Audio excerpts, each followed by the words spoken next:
اور اس میں یعنی کہ جو عدلیہ کے احترام کا تقاضا ہوتا ہے وہ تو انہوں نے پیش نظر نہ رکھا. پھر تو توہین عدالت میں معافی مانگنے آئے, مزید توہین عدالت کا ارتکاب کر لیا, اور اس جرم میں ظاہر ہے جو پوائنٹ آؤٹ ہوئے اس وقت مسلم لیگ نون کے جو متوالے, جن میں اس وقت طارق عزیز بھی تھے, چوری اختر رسول بھی تھے, جن کو پھر بعد میں سزائیں بھی ہوئی, ڈسکوالیفائی ہوئے. ابھی کل ہی اختر رسول میرے پاس آ کے بیٹھے ہوئے تھے, وہ میسیج دے رہے تھے پرائم منسٹر صاحب کے لیے کہ انہیں ہمارے اس معاملے سے تھوڑی سی عبرت حاصل کرنی چاہیے اور پارٹی کے جیالوں کو دعوت نہیں دینی چاہیے. اور جیالے تو آج ساتھ جائیں گے. وہی میں عرض کر رہا ہوں نا کہ انہوں نے باقاعدہ یعنی باقاعدہ کال دیے آج کے دن کے لیے. پورے ملک میں انہوں نے پارٹی کے جیالوں کو کہا ہے کہ آپ نے آج آنا ہے, اگرچہ نہیں آنے کی کال دی ہوئی ہے کہ آپ نے اسلام آباد آنا ہے. اگرچہ بظاہر یہی تاثر دیا جا رہا ہے کہ ہم بالکل پرامن رہیں گے اور کچھ عدلیہ کے احترام کو ملوز خاطر رکھیں گے, لیکن جس لہجے میں, جس انداز میں, جس ٹون کے ساتھ عدلیہ کے حوالے سے, اداروں کے حوالے سے پیپلز پارٹی کے حکومتی اور جماعت پارٹی کے قائدین کے جو بیانات اب تک آ رہے ہیں, اس سے یہ بالکل اندازہ نہیں ہوتا کہ یہ پرامن رہیں گے. ان کی نیت, ان کے عزائم, ارادے وہ عدلیہ سے ٹکرانے والے ہی ہیں. تو اللہ کرے کہ سیکورٹی انتظامات بھی کیے گئے اور اسپیشل دستے بھی جو ہے وہ آ گئے ہیں. جی اس میں اب دیکھیے نا, سیکورٹی انتظامات تو ظاہر ہے سپریم کورٹ کی اپنی بھی سیکورٹی ہوتی ہے, لیکن جب موب آتا ہے, جس طرح میں 97 کی بات کر رہا ہوں, اس وقت بھی تو سیکورٹی کے انتظامات تھے نا. اگر امن و امان کا مسئلہ ہوتا ہے تو آپ سمجھتے ہیں کہ 111 بریگیڈ بھی تیار ہوگا؟ ڈیفینیٹ ان کی ذمہ داری ہے. ابھی دیکھیے نا, اس میں بھی اب چوری اعتزاز صاحب ان کے وکیل ہو گئے ہیں. یہ بھی قدرت کا کرشمہ ہے جی.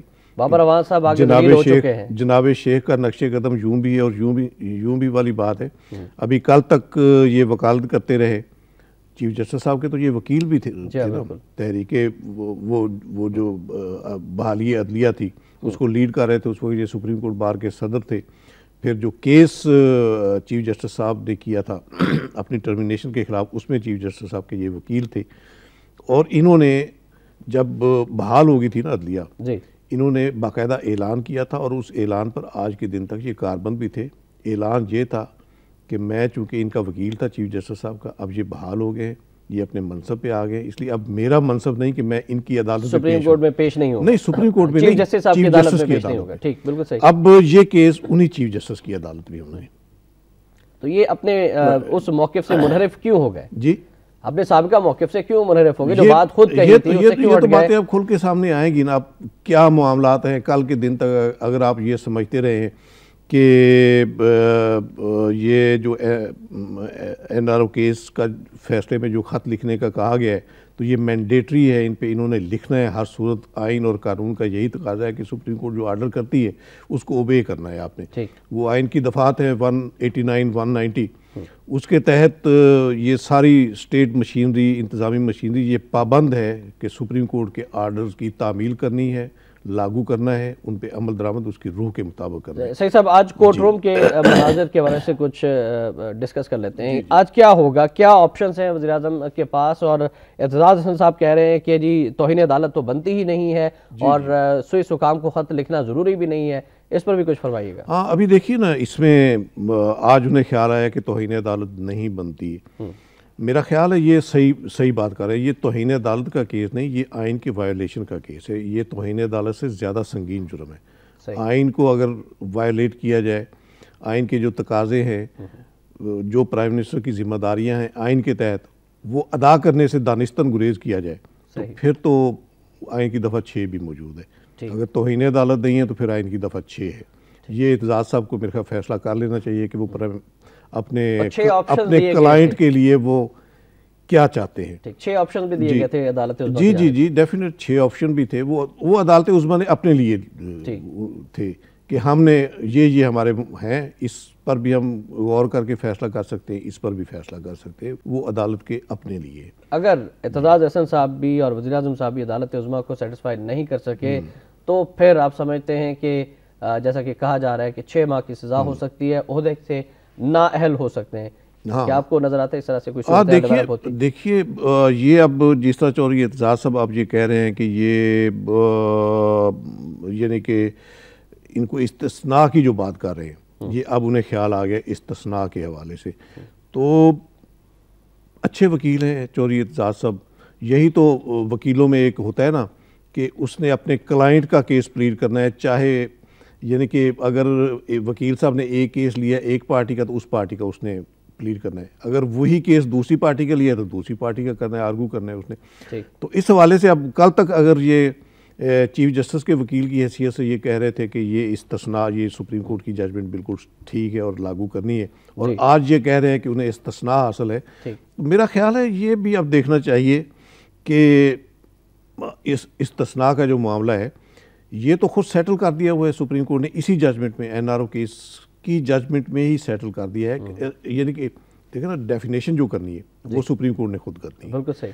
اس کے تحت جو ڈیفینیشن یہ 248 کی استثناء کے حوالے سے سپریم کورٹ نے، اس کے تحت انہوں نے کیٹیگریکلی یہ کہہ دیا تھا، اسی ججمنٹ میں موجود ہے کہ اس کیس میں جو فوجداری ہوتے ہیں ان میں کسی پرسنالٹی کو کوئی استثناء حاصل نہیں ہوتا. رائٹ. استثناء کے بارے سے سر بات آگے بڑھانا چاہوں گا. جب اعتزاز احسن صاحب سے صحافیوں نے پوچھا کہ حضرت عمر فاروق رضی اللہ تعالیٰ عنہ بھی اس وقت کے عدالت عظمیٰ، اس وقت کے قاضی کے سامنے پیش ہوئے تھے، انہیں تو کوئی استثناء حاصل نہیں تھا، انہوں نے خود اپنے آپ کو پیش کیا تھا. تو اعتزاز احسن صاحب نے جو جواب دیا، اور اس سے ڈٹھائی پیپلز پارٹی کے لوگوں کے سامنے آتی ہے کہ اس وقت تو آئین ہی نہیں تھا. جی اس پر آپ کیا کہیں گے؟ اب دیکھیے اس میں اس سے بڑا یعنی کہ جو یہ قرآن مجید سے زیادہ تو آئین میرے خیال اس یعنی آفاق میں ہم تو نہیں سمجھ سکتے کہ قرآن مجید سے زیادہ پوری دنیا کے لیے آئین کیا ہے. جی بالکل. تو اس میں آپ دیکھیں نا، یہ تو آپ نے حضرت عمر فاروق کی مثال دی، حضرت نبی آخر الزمان کا آپ دیکھیں نا، انہوں نے یہ فرمایا کہ اگر میری بیٹی بھی چوری کرے گی تو اس کے بھی ہاتھ کاٹنا پڑے گی. بالکل صحیح. ٹھیک ہے نا، اس میں کوئی امتیاز نہیں. لیکن یہ چور کے ہاتھ کو بچانے کے لیے ڈھٹائی کا مظاہرہ کیا ہاں یہی بات ہے نا. اور ابھی یہ استثناء کی جو بات ہو رہی، تو اب دیکھیے 17 ججوں نے سپریم کورٹ کے، وہ بھی تو دماغ ہے نا، وہ بھی تو لا نوئنگ پرسنالٹیز ہے. ٹھیک ہے نا، انہوں نے بھی ان کے سامنے بھی تو یہ آئین کی شک موجود ہوگی نا، یہ استثناء والی. اس شک کی موجودگی میں اگر انہوں نے آرڈر کیے خط لکھنے کے اور یہ تسلیم نہیں کیا کہ انہیں استثناء حاصل ہے، تو پھر اس کی بھی تو کوئی لاجک ہے نا. بالکل. یہ عدالت کو کیسے مطمئن کریں گے پھر چودھری اعتزاز صاحب؟ رائٹ. اگلی خبر کی جانب بڑھتے ہیں، اور اگلی خبر جو ہے وہ نواز شریف اور شریف خاندان کے اثاثوں کے حوالے سے ہے کہ تحریری معاہدے پیش نہ کیے جا سکے، نیب کی اپیلیں خارج. سپریم کورٹ نے شریف برادران کے اثاثے واپس کرنے کا حکم دے دیا. نواز شریف کی تمام سزائیں ختم ہو چکی ہیں. نیب کسی قانون کے تحت شریف فیملی کے اثاثے ضبط نہیں کر سکتا. معاہدے تو دکھائیں جس پر جائیداد سے دستبردار ہونے کا کہا گیا. چیف جسٹس کا استفسار. اور نواز شریف صاحب کا بیان بھی شامل کرنا چاہیں گے. نواز شریف صاحب نے کہا ہے کہ عزم ابھی جواں ہے، موقع ملا تو ملک کی تقدیر بدل دیں گے. وزیر اعظم بننا آسان نہیں، راہ میں مشکل کے پہاڑ کھڑے کیے جاتے ہیں. نواز شریف جن کے جذبے جوان ہوں انہیں پہاڑ گرانے میں دشواری نہیں آتی. آج کل لوگوں کو چکمہ دینے والے بڑے لوگ میدان میں اترے ہوئے ہیں. حکمرانوں نے لوڈ شیڈنگ، مہنگائی، بے روزگاری کے سوا کچھ نہیں دیا. سرگودا اور سانگلا ہل میں خطاب کیا نواز شریف صاحب نے. اور شہباز شریف صاحب کا بیان بھی شامل کر لیتے ہیں. کہتے ہیں کہ بیرون ملک مقیم پاکستانی چاہیں تو برآمدات 3 گنا بڑھ سکتی ہیں. پاکستان کو کرپشن اور لوٹ مار سے بچانے کے لیے کردار ادا کرنے کو تیار ہے. لیکن سب سے پہلے ہم بات کریں گے سپریم کورٹ آف پاکستان کی، جس نے شریف برادران کے اثاثے واپس کرنے کا حکم دے دیا ہے. اس پر سعید صاحب کیا کہیں گے؟ اس میں دیکھیے جی، یہ بیسیکلی یہ ججمنٹ تھی لاہور ہائی کورٹ کی. اس کے خلاف نیب نے اپیل دائر کی تھی سپریم کورٹ میں. وہ اپیل ریجیکٹ ہوئی ہے. یعنی ہائی کورٹ کے جو آرڈر ہے، فیصلہ ہے، وہ بحال کیا ہے سپریم کورٹ نے. سپریم کورٹ نے از خود اپنے طور پہ جھوٹے مقدمے بنائے گئے تھے. جی جھوٹے مقدمے ظاہر ہے، وہ تو اس میں جب ہائی کورٹ میں یہ کیس آیا تھا ان کا شریف برادران کا، اسی وقت ہائی کورٹ نے ہی یہ سیٹل کر دیا تھا نا. اور یہ آج کے دن تک، یعنی کل تک وہ رحمان ملک صاحب لہرا رہے تھے کہ یہ ہمارے پاس ایک ہے، ان کا معاہدے کی دستاویز ہے. اگر اس میں یہ چیز ہے، انہوں نے یعنی کہ فورگو کیا ہوا ہے اپنی جائیداد سے دستبردار ہوئے تو وہ اس میں موجود ہوگا. معاہدے میں وہ لے وہ ڈاکومنٹس وہ ہو تو پیش کرے نا. اس سے بڑی یعنی کہ ان کے پاس اور کیا موقع ہے اگر انہیں پھنسانا ہی ہے آپ نے. اگر انہوں نے معاہدہ کیا ہوا ہے اور معاہدے میں یہ شک شامل ہے کہ یہ اپنی جائیداد سے دستبردار ہو جائیں گے، تو پھر تو بہترین موقع تھا ان کے لیے ٹھیک ہے نا. اس میں میں نہیں سمجھتا کہ یہ تو یعنی کہ کوئی ڈسکریمنیشن والی بات ہوئی ہے. یہ جو یعنی کہ حقائق و شواہد تھے, جو آئین اور قانون کا تقاضا تھا, اس کے مطابق ہائی کورٹ نے ججمنٹ دے دی تھی اور وہ اپ ہولڈ کی ہے سپریم کورٹ نے. بالکل صحیح. جی, آئین اور قانون کے مطابق صاحب کا کہنا ہے کہ فیصلہ کیا گیا. چیف جسٹس آف پاکستان کا بیان بھی شامل کرنا چاہیں گے کہ سیاسی جماعتوں میں بادشاہت ہے, ان کے انتخابات ہونے چاہیے, سارے کام ہم نہیں کر سکتے, کچھ فیصلے پارلیمنٹ کو بھی کرنے چاہیے. چیف جسٹس 50% سے کم ووٹوں سے منتخب ہو کر آنے والے ارکان کی وجہ سے معلق پارلیمنٹ بنتی ہے, اتحادی حکومت سے پیدا شدہ مسائل کو ختم نہیں کیا جا سکتا. جسٹس افتخار ہم ہر معاملے میں پارلیمنٹ کی حمایت کرتے ہیں, چاہتے ہیں جمہوریت مضبوط ہو. جسٹس خلجی عارف کیس کی سماعت کے دوران وفاق اور الیکشن کمیشن کو نوٹسز, اور اسی پر ہم بات کریں گے محترم سعید آصف صاحب سے بھی.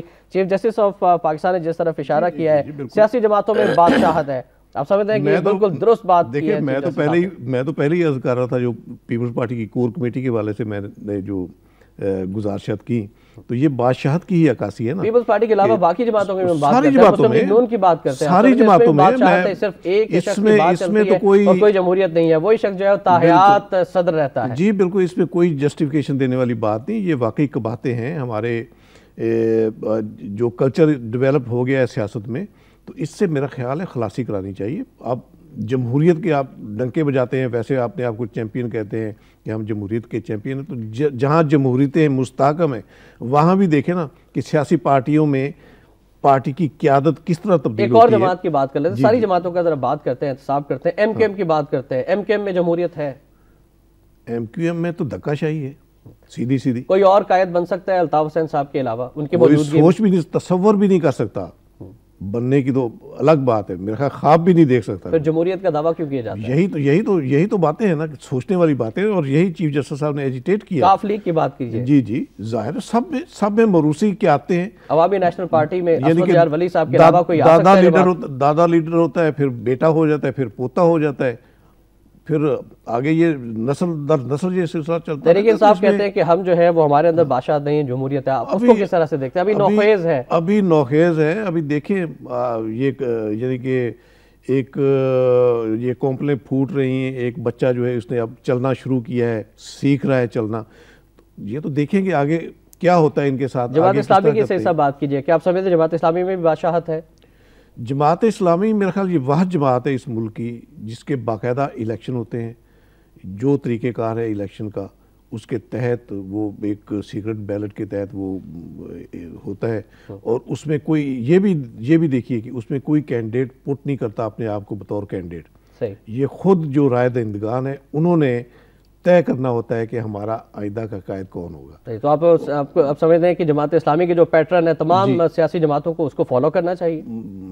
کہنے کی حد تک تو میں کہہ سکتا ہوں کہ فالو کرنا چاہیے. یہ آگے دوسری سیاسی جماعتوں کی بات ہے کہ وہ ایک یعنی کہ اس پر ایک لیبل ہے کہ یہ دائیں بازو کی اسلامی جماعت ہے, اور جیسے کہا جاتا ہے کہ یعنی کہ اسلامی جماعت ہونا پاپولر لیڈرشپ جو ہے, پاپولر ووٹ جو ہے وہ یہ حاصل نہیں کر پاتے. لیکن جو تنظیمی معاملات ہیں میرا خیال ہے اگر صف بندی ساری جماعتیں اس طرح کریں, اپنی تنظیمی معاملات کو ٹھیک کریں اور یہ موروثی قیادتوں کے شکنجے سے خود کو نکالیں, اگر صحت مند روایات پارٹیوں کے اندر ہوگی, پارٹیوں کے اندر جمہوریت ہوگی, تو وہ زیادہ اچھے طریقے سے, زیادہ کانفیڈنس کے ساتھ جمہوریت کی وکالت کر سکیں گے, اور اس سے میرا خیال ہے جمہوریت سٹرینتھن بھی ہوگی. بالکل صحیح فرمایا. اور چیف جسٹس صاحب نے جو بیان ان کا ہے اس کا ایسا ہے کہ سارے کام ہم نہیں کر سکتے, اس فیصلے پارلیمنٹ بھی کرے. پارلیمنٹ آپ سمجھتے ہیں کہ واقعی با اختیار ہے یا پھر ایوان صدر زیادہ با اختیار ہے؟ دیکھیے شاہ صاحب, یہ ان کا اپنا ہے, پارلیمنٹ کو کا امیج کیا بنانا ہے, کتنا ایفیکٹو کرنا ہے, کتنا کارآمد اسے بنانا ہے, یہ پارلیمنٹیرین حضرات کے اپنی ذمہ داری ہے, اپنی سوچ ہے ان کی. اگر پارلیمنٹ بے وقت ہوتی ہے تو ان کی اپنی وجہ سے ہی ہوتی ہے کہ پارلیمنٹ کو اگر آپ نے ربر سٹیمپ کے طور پہ استعمال کرنا ہے, اس کے کسی فیصلے کو تسلیم نہیں کرنا, اس کی کسی قرارداد پہ عمل نہیں کرنا, تو پھر ظاہر ہے پارلیمنٹ کا وہی اشر ہوگا جو آج کی پارلیمنٹ کا نظر آ. اور آپ دیکھیے اس میں یہ چیف جسٹس صاحب نے پارلیمنٹ کا جو ریفرنس دیا, میں ایک پرانی مثال دینا چاہتا ہوں. یعنی کہ ایک وہ دور بھی تھا جب جسٹس افضل اللہ صاحب چیف جسٹس ہوئے تھے نا, تو وہ پارلیمنٹ کو سلیوٹ کرنے خود پارلیمنٹ کے اندر آئے تھے. اتنا احترام، یعنی کہ اب یہ تو اداروں کی بات کرتے ہیں، اب یہ بڑا ڈنکے بجاتے ہیں کہ عدلیہ جو ہے، یہ پارلیمنٹ جو ہے یہ بالا تر ہے سب سے، اور اس کے آگے کوئی آئین کا پتہ نہیں ہے، لیکن پارلیمنٹ یہی بات کے حوالے سے باتیں کی جاتی ہیں۔ بات یہ ہے کہ آپ قدریں اچھی اسٹیبلش کر لیں، بالکل صحیح، صحت مند روایات یعنی کہ آپ ان کو فالو کر لیں تو پارلیمنٹ، اور بات یہ کی جاتی ہے کہ پارلیمنٹ میں عوام کے منتخب نمائندے ہیں، لیکن معذرت کے ساتھ صحیح صاحب 4 سالوں میں ہم نے دیکھا ہے کہ عوام کی ہی بات نہیں کی گئی پارلیمنٹ کے اندر۔ اس پر بھی مزید بات کریں گے اور اپنے ناظرین کی بھی رائے لیں گے پارلیمنٹ کی کارکردگی کے حوالے سے، لیکن پہلے وقت ہوا ایک بریک کا۔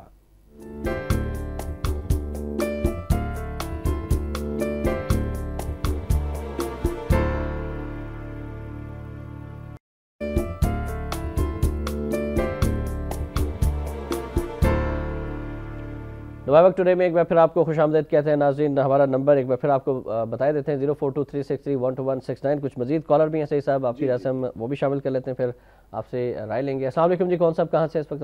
خواجہ انجم بات کر رہا ہوں کراچی سے۔ جی خواجہ صاحب، میں آج آپ کو ایک تاریخ کا بڑا خوبصورت واقعہ بتاتا ہوں۔ جی، محمود غزنوی جنہوں نے سومناتھ فتح کیا تھا، ان کے پاؤں میں کروڑوں روپے رکھے گئے، لیکن انہوں نے کہا کہ میں بت فروش نہیں، بت شکن ہوں۔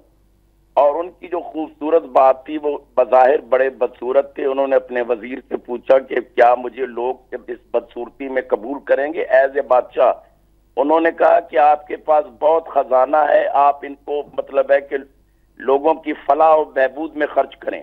اور پھر تاریخ نے دیکھا کہ لوگ خدا اور اس کے رسول کے بعد اس کو پوجنے لگے۔ کیا ہی اچھا ہوتا کہ ہمارے یہ تمام جو سیاسی لیڈر، نواز شریف، زرداری، گیلانی، اس خوبصورت واقعے کو لے لیتے جن کے چہرے خوبصورت ہیں، اندر میں ڈینٹ پڑے ہوئے ہیں۔ تھینک یو ویری مچ خواجہ انجم صاحب۔ ایک اور کالر بھی ہمارے ساتھ۔ السلام علیکم جی، کون صاحب کہاں سے ہیں؟ وعلیکم السلام، عمیر راجہ بول رہا ہوں راول پنڈی سے۔ جی عمیر صاحب فرمائیے گا۔ شام بھائی، میں یہ کہنا چاہتا ہوں کہ یہ جو آج اعتزاز احسن صاحب کورٹ میں پیش ہو رہے ہیں، کاش یہ جو بھوکی ننگی مرتی ہوئی عوام ہے اس کے لیے کورٹ میں پیش ہوتے، کاش جن لوگوں نے ادارے تباہ کیے ان کے تحفظ کے لیے یہ کورٹ میں پیش ہوتے، لیکن اس کے برعکس یہ جنہوں نے اس قوم کو بھوکا کیا، جنہوں نے ان اداروں کو تباہ کیا، ان کے تحفظ کے لیے یہ شخص کورٹ میں جا رہا ہے۔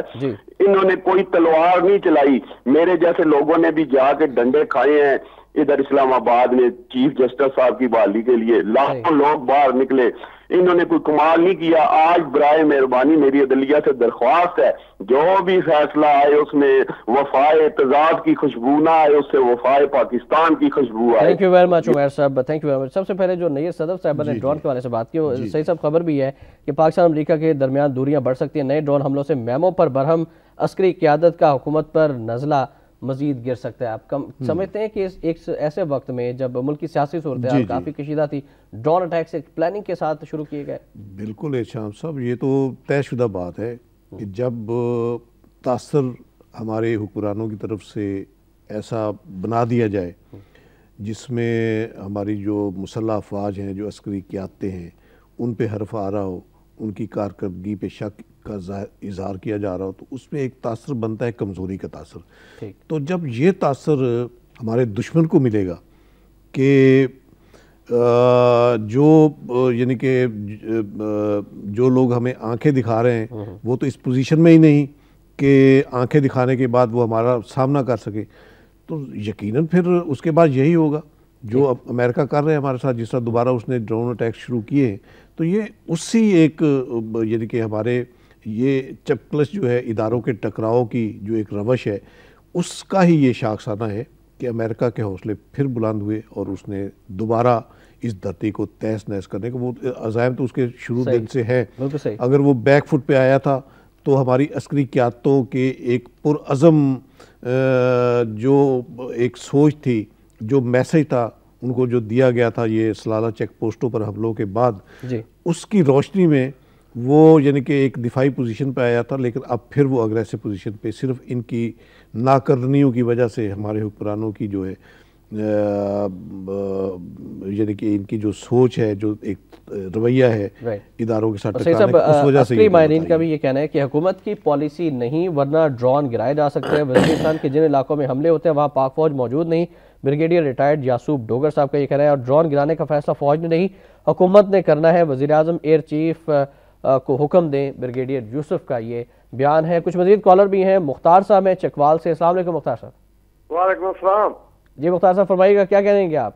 صاحب میں نے آپ سے یہ عرض کرنا تھا، آپ کے بارے میں جہاں گفتگو کرتے ہیں ماشاءاللہ اچھی گفتگو کرتے ہیں، لیکن بات یہ ہے یہ احتجاج حسن جو ہے یہ وکلا ہیں، وکلا کا کام ہوتا ہے کہ اپنے کلائنٹ کی رسپیکٹ کرنا، اس کو بچانا۔ اب ان کے لیے کوئی میعاد اسٹینڈرڈ نہیں ہے، پیپلز پارٹی سے دھتکارے ہوئے لوگ ہیں، اب دوبارہ ان کے پیچھے ان کو بچانے کے لیے آگے کب ہمیں اقتدار میں حصہ ملے گا۔ تو آپ اس حضرات سے یہ تھوڑا سا اپنے چینل پر یہ بھی بات بتائیں کہ ان کی یہ حیثیت ہے، ان کا یہ مقام ہے۔ ٹھیک، تھینک یو ویری مچ مختار صاحب۔ ابھی ہم بات کرتے ہیں طارق صاحب بھی فیصل آباد سے۔ السلام علیکم جی۔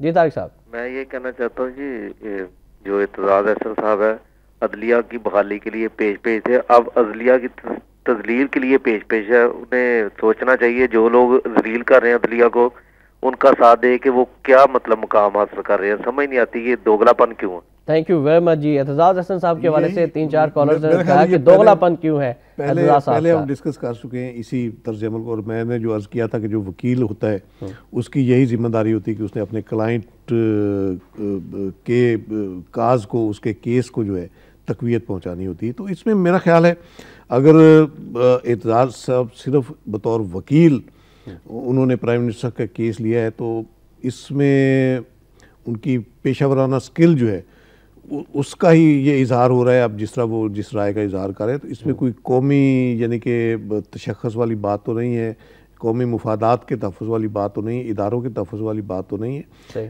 ورنہ جو ان کی سوچ پہلے سے تھی یعنی عدلیہ کی آزادی کے حوالے سے جس کے لیے انہوں نے حصہ بھی لیا، خود تحریک بھی چلائی، اگر اس سوچ پر وہ کاربن رہے ہیں تو یہ کیس لینا ان کے لیے بنتا ہی نہیں کسی صورت بھی۔ بالکل صحیح۔ تو اس میں میرے خیال اگر ہم پھر یہ کہیں کہ ان کے مفادات بھی ہو سکتے ہیں، وہ ایل پی جی کا ایک کوٹا بھی انہیں ملا ہوا ہے ان کی اہلیہ کو، میں بھی کوئی پس منظر میں کچھ ایسے معاملات ہوں۔ ایک اور وکیل رہنما ذکر ضروری ہے علی احمد کر صاحب کا۔ جب بابر امان صاحب کا لائسنس معطل ہوا تو انہوں نے جس انداز میں گفتگو کی، انہوں نے کہا کہ جی میں اس قانون کو ہی نہیں مانتا، توہین عدالت کے قانون کو نہیں مانتا، اور یہ بہت زیادتی ہوئی ہے بابر امان صاحب کے ساتھ۔ اس پر بھی کچھ فرمائیے گا۔ بابر امان صاحب جو اس سے پہلے بہت شہرت رکھتے ہیں بریف کیس ہیلی کاپٹرز میں لے جا کر مختلف بارز میں تقسیم کرنے کے حوالے سے، کیا یہ اس کے اثرات تھے؟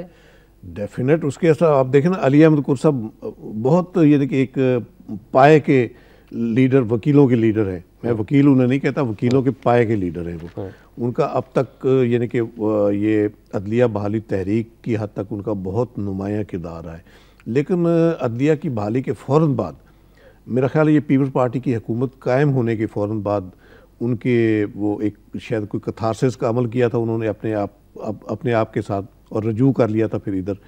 اس میں اب کیا پس منظر ہے یہ تو بہتر وہی جانتے ہوں گے جی، نظام شریعت سے متصادم بن ہی نہیں سکتا۔ بالکل صحیح فرمایا کہ اصل جو ضرورت ہے وہ آئین پر اس کی روح کے مطابق عمل درآمد کرنے کی ہے۔ اور ناظرین اب بڑھیں گے آج کے نوائب وقت اداری۔